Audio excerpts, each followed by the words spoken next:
What's going on, everybody? David here. Today I have, my little lens here. Today I have the A7R III, and I finally shot a wedding with it. So I shot my first wedding, and I wanted just to kind of go over my experience with the camera.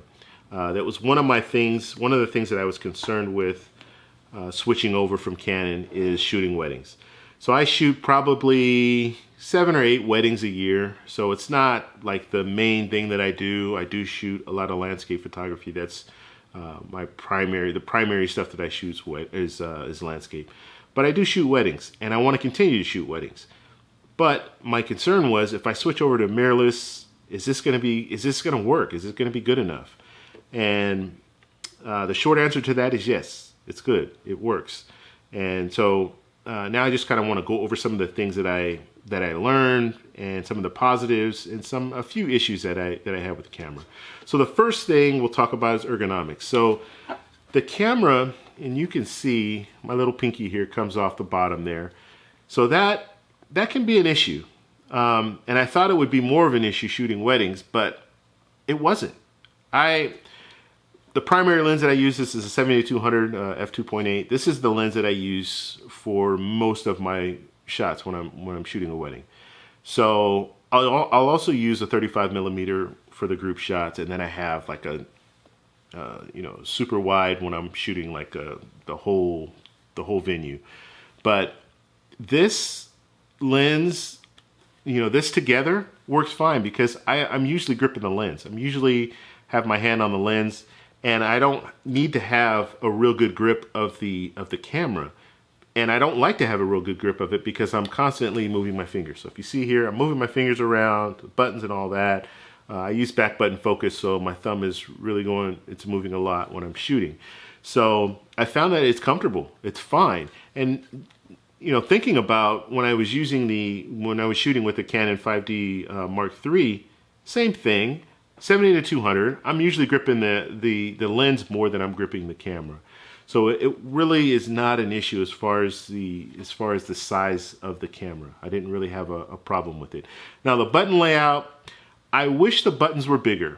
And when you're shooting landscape, it doesn't really matter. I have my camera set on a tripod. I see all the buttons. I'm usually not using the viewfinder when I'm shooting like a big landscape. So it's not an issue. But when you're shooting weddings, I'm using the viewfinder pretty much the whole time.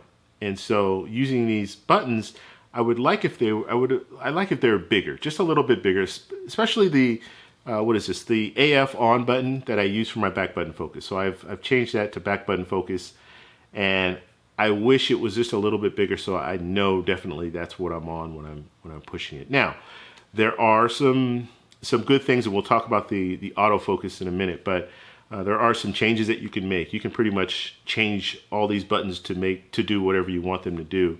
So I can use a different button. That is an option. But the other, as far as the articulating screen, or the flip out screen, I guess you can call it, it's fine. I like it. I like the fact that I can get down low and I can take a few shots, which I did for the wedding, or get over the top of the crowd and take shots. So that worked really well, and that's something that I couldn't get with the Canon. With my 5D, I didn't have that. I didn't have that option. So having that option is great, and it definitely changes your perspective when you're taking shots. Oh, you know what? I can get down low. I don't have to lay on the ground. I can get down low, and I can see what the shot's going to look like, and then go ahead and take it. So that is another thing that I like about the body. Now, one thing that I didn't like, or I'm just not used to, I guess, Canon, and we'll show you here, Canon usually has the release button for your lens right here. Sony puts it on the inside here. Now there's a good reason for that. You're not going to hit it accidentally, whereas out here you could hit it accidentally and your lens falls off, and now you have a busted lens. But it just makes it harder to get to. And I had kind of my routine when I use this is I would just twist. So I can do it with one hand. So I have my hand here, twist, take the lens off, switch it out, twist on the new lens, and I'm good to go. Now, and this is, I know I'm being really picky here, but now I have to use this finger here, press it, and then twist it off, get the new lens, put it on there. So I just like the fact that I was able to do it with one hand with the other lens, or with the other camera body. But now I'm not able to do that, or I'm going to have to figure out a way to be a little more creative so I can do it with one hand. But that's just, and like I said, I'm being really picky when it comes to that. That's something that is not a huge deal. Like I said, I primarily shoot most of the wedding with this lens, and then I'll switch out to the 35. Another option is going to be have a backup camera, which I don't have yet, which you should never shoot a wedding without a backup camera. I did have, my second shooter had 2 cameras. So basically, she had a backup. She shoots Canon though. So if anything went down, I still had another camera that I could have gone to that I'm familiar with. Obviously, I shot Canon for 8 years now. So I did have a camera, but I didn't have another backup for this one. So never do that. But all in all, yeah, ergonomics, fine. Just a little button there. I wish it was on the other side, but it's just something I need to get used to. And that's pretty much it when it comes to that. Okay, so now let's talk about the autofocus. Now, the autofocus on this camera, if it's daylight or a well-lit area, autofocus is excellent. And one of my concerns coming from Canon or DSLR, the focus, you know, you have the little facial recognition, little square box, little square green box that goes around. I was concerned, is that going to work? Like, will it be able to recognize a face? Am I going to have to really kind of toggle around to get to the face using the little joystick button? But I found that no, it's pretty good. And I was using the flexible spot, so it was usually pretty good about recognizing the face and then focusing on there and locking on that face. So let's say the bride is walking down the aisle, you're able to lock on the face and just keep taking shots. It was continuous autofocus, so I was able to just take shots as she walked down. And the beauty of this autofocus system is I can set it up. Now, my old setup, this is Canon. When I'm shooting with Canon, hold it up to my eye, I get the focus, and I try to recompose a little bit, or I use the joystick to move it to exactly where I want it, and then kind of focus. And I'm moving it just a little bit because I'm using spot focus generally when I shoot the bride coming down the aisle. So I'm doing that. I'm kind of constantly moving around, pressing, moving, pressing, moving, pressing to get that focus. And I just found that I would get a few keepers, but I would have some shots that were just not in focus. With this system, I would say 95% of my shots were in focus. I might have had one shot that was out of focus out of, 10 shots or what have you, however many shots I took. So I found that it works. It works really well. And I'm using back button focus. So I'm using the AF on button. I have it. I'm pressing it to focus, and that's the facial, the face recognition. And then I'm using this button here on the lens for eye autofocus. So you can change. There's little buttons. There's, what is there, 4 of them? 1, 2, 3. There's 3 of them. So you have 3 little buttons here, and you can configure them the way you want them to. Let me take this off so you can see a little better. Oh, brought the lens off too. Okay.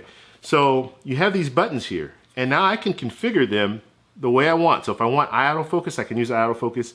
All I need to do is press it, and it's going to try to search for that eye. So what I was doing is I was shooting like this. I would use the back button focus to do the face recognition when they're a little far away. Once they start getting closer to where I could recognize the eye, or like I could see the eye in the viewfinder, then I would press one of these buttons and it would focus on the eye. And if it wasn't able to stay on the eye, usually if you have it pressed, it will automatically revert back to the face, like the square around the face. So it really works well. I can't explain it to you, but I like the fact that you have options, and you can get that, you can lock on that eye and take pictures, and you're just shooting. Every shot is tack sharp on the eye. So it's one of those deals. I'm getting used to it, and it works. I'm getting sharp shots where if I were shooting with Canon, you're gonna have, and we all know that. Like when you're shooting, you're not gonna have all your shots tack sharp. And so you kind of adjust by taking a few more shots, just in the hopes that, okay, I'm going to get at least 3 or 4 keepers out of 10 shots. And this one, I'm telling you, 8, 9, sometimes all of them I was getting sharp. So that was really a surprise for me, and I really like the fact that the autofocus was working the way I wanted. Now, that's in a well-lit situation. It did struggle a little bit in low light. So when we were indoors, the reception, I struggled a little bit in certain situations. I found that if there was backlight and the face wasn't lit, then I struggled to find the face. So that's one of those things that you just have to know your camera. And in some situations, when I was shooting with Canon, it's the same thing. You're going to struggle. You're going to struggle in low light period, because the camera's autofocus system, even if it's a DSLR, it will struggle finding focus at times. But you just need to know your camera. And when I was shooting with Canon, I knew my camera. So I could look through the lens before I even press back button focus or anything.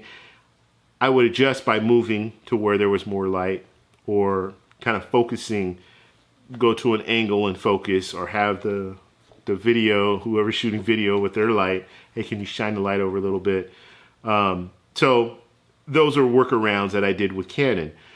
I just need to learn with Sony, when I look through the viewfinder, okay, you know what, this is not going to be good for me to get focus on before I do it. Because what I was trying to do, they were cutting the cake, it was backlit, the face wasn't, it was, it was in shadow. And so I'm trying to focus and it's not focusing. And instead of doing what I was doing, I should have moved to a different area and then get that focus and then go ahead and take the shot. So just different things. But I mean, I don't think it's any different than DSLR. It might be slightly less responsive, but I mean, not enough to be, like, not enough for me to say, you know what, I need to go back to DSLRs. Definitely not enough. So as far as the autofocus, it was really good. And low light, if that was my only issue, that was my only issue. And I can work around that. That's not a problem. You're going to have that with any camera. So any DSLR, you're going to have that issue.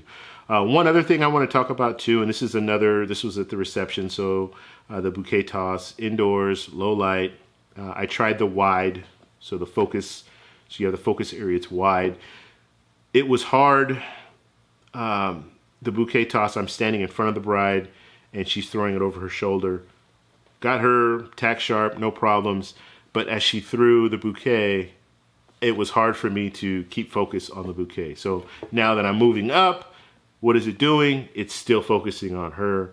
And then it didn't catch up until after the bouquet was caught by one of the ladies. So that was something that I struggled with. So I had it on wide, and I was trying to let it figure it out, and it didn't do very well. Or not as well as I would want it to. But I switched to the flexible spot, which I used pretty much the whole night. I switched a flexible spot for the garter toss, and it worked fine. It worked well. So same situation. I'm standing in front of the groom. I'm taking a shot. He's throwing it over his shoulder. I have him tack sharp. As soon as he throws it up, I was able to track it, and it worked. It worked well. So just a little thing there. And these are things that I'm going to have to start learning. I don't know about locking on. I know you can lock your focus onto something. So that's something that I would want to try. Maybe I'll try that in a different setting, not at a wedding. But you can lock on, so I can lock on that garter. And so I can take a couple of shots before he throws it, then lock on the garter. Then as he throws it, then hopefully it'll stay in focus. That's something that I'll have to try, but I haven't tried that yet. Okay, and then another thing I want to talk about too is the viewfinder. So this is the main reason that I got this camera. The viewfinder is, and I shot Canon for all my weddings, but I've never shot with electronic viewfinder. Like I've had mirrorless cameras in the past. I've had the Sony, what was it, AX7, and I use that just for my landscape photography, and it has the viewfinder on there. But I've never used a viewfinder for a wedding, so I was a little concerned because in low light, it gets a little grainy when you're looking through the viewfinder. It's not like just looking straight through the lens. So I was concerned, but I'm happy to report that it turned out really well. I mean, the viewfinder, first off, is just it's amazing technology, because one of the, and I'll actually jump to this and then I'll come back. But as far as when you're using this viewfinder, one thing that I really like about I don't like chimping, so I don't like to take a shot and then look to see if the shot is okay, or looking at the back of the screen. When I'm shooting a wedding, I don't like to do that. It just, for me, I don't know, it just doesn't seem professional. You should be able to shoot and be able to, you shouldn't have to look at the back of the screen. That's just it's okay to do, but I don't like doing it. And that's just the way, I'll just leave it at that. But what I found with this is I can kind of cheat that by taking a shot. I'm still looking through the viewfinders. Let's say, you know what, okay, we're gonna take 3 shots. It's a group shot. I wanna make sure everyone is, this is a perfect example. You want to make sure no one's blinking, right?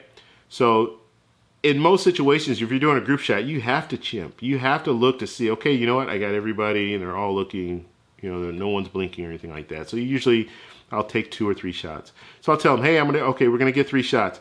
So I'll look through the viewfinder, I'll take the shot, and then I'll hit the playback.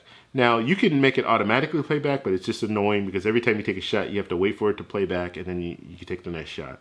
I don't like to do that. I like to just be able to take my shots and not have that as interrupting every shot.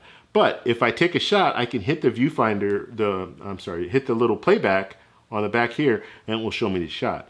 So I can take a shot, hit the viewfinder, or hit the playback, look through the viewfinder, and so I'm still looking through the viewfinder. So I'm taking a shot, I'm looking through the viewfinder, I hit the playback, so I'm looking at the shot that I just took. I can zoom in quickly, kind of, and all they're thinking, you take one shot, they're just thinking, okay, he's setting up for the next shot, but I'm actually looking at the shot that I took prior, and I can see, okay, there's no one blinking. Then I'll usually take another shot, because I'm not just gonna hold it up and say, okay, yeah, I'm done. So I'll take another shot, just a security shot to make sure.